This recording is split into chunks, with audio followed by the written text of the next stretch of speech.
Hola, este es el ejercicio 2 del examen y nos dice el problema que tenemos etano a una presión de 10 megapascales y a una temperatura de 100 grados Celsius.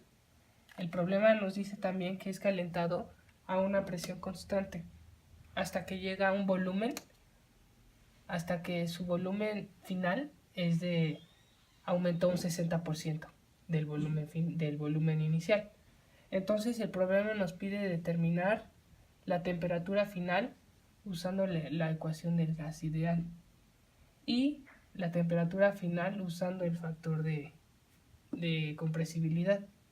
Entonces aquí nos dice 1 que usando la ecuación del gas ideal tenemos que la temperatura 2 sobre el volumen 2 es igual a la temperatura 1 sobre volumen 1, ¿no? Entonces despejamos temperatura 2. Sabemos la temperatura 1, que es 100 grados Celsius, pero tenemos que pasarlo a grados Kelvin, porque así nos lo pide la ecuación del gas ideal. Entonces tenemos que es 373 grados Kelvin. Y luego el volumen 2, como nos dice el problema, aumenta un 60% del volumen 1. Entonces el 100% lo representamos como el 1 y el 0.6 es el 60%. Entonces sumados, volumen 2 da 1.6 sobre el volumen 1 que lo representamos como un 1. Entonces nos queda que es temperatura 2 es igual a 373 grados Kelvin por el volumen 2, que es 1.6. Entonces nos sale esto. Temperatura 2, 596.8 grados Kelvin. Ya encontramos la temperatura final con la ecuación del gas ideal. Ahora es con el factor de compresibilidad.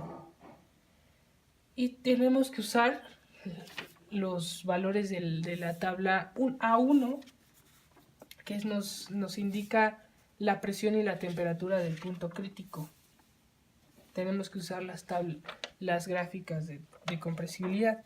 Y nos dice que del etanol tenemos la constante del etanol es de 0.2765 y la temperatura del punto crítico del etano es de 305 grados Kelvin y su presión del punto crítico es de 4.48 megapascales.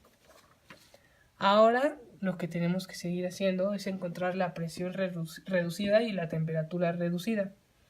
Y con eso tenemos la fórmula que es presión reducida es igual a la presión que nos dan, que es la presión ideal, sobre la presión del punto crítico. Y con eso sacamos este valor de 2.23. De igual forma lo sacamos para la temperatura reducida, que es de 1.22. Ahora, ya teniendo estos valores, nos vamos a la a la gráfica de compresibilidad reducida. 922. Entonces ya tenemos, bueno, obviamente ya aquí estas son las gráficas, ya tenemos un aproximado y nos sale que el factor de compresibilidad de Z1 es 0.61 y encontramos su volumen del volumen reducido de R1 y también viendo la gráfica encontramos que es de 0.35.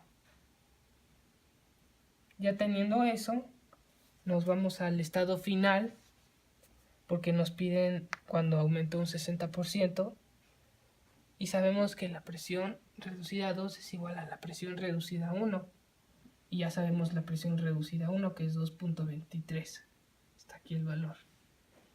Y para encontrar el volumen reducido del estado 2, el estado final, lo multiplicamos el aumento del 60% por el 0.35, que es el volumen de R1, y nos sale que el volumen de R2 es de 0.56.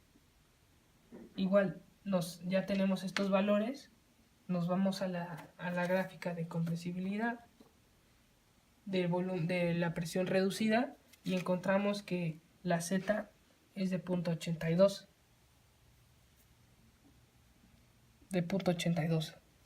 Y luego, ya teniendo esto, podemos encontrar con la ecuación la temperatura 2. Esta es la fórmula ya establecida. Sabemos eso. Y la temperatura 2... aguarden un segundo.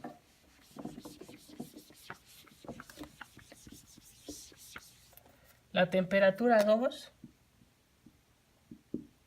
la presión 2 es aquí igual, sigue siendo 2.23. Es 2.23. Nuestra Z2 es de 0.80. Y luego aquí teniendo ya todos estos valores, ya los sacamos aquí, los sustituimos. Y BR2 es de 0.56. La temperatura del punto crítico es de 305 grados Kelvin. Entre la presión del punto crítico, que es de 4.48 megapascales. Entonces, ya teniendo eso, podemos encontrar la temperatura final del estado final. Y esto nos da, ya teniendo el valor, nos sale que es de 477 grados Kelvin. 77 grados Kelvin. Y ese es el resultado.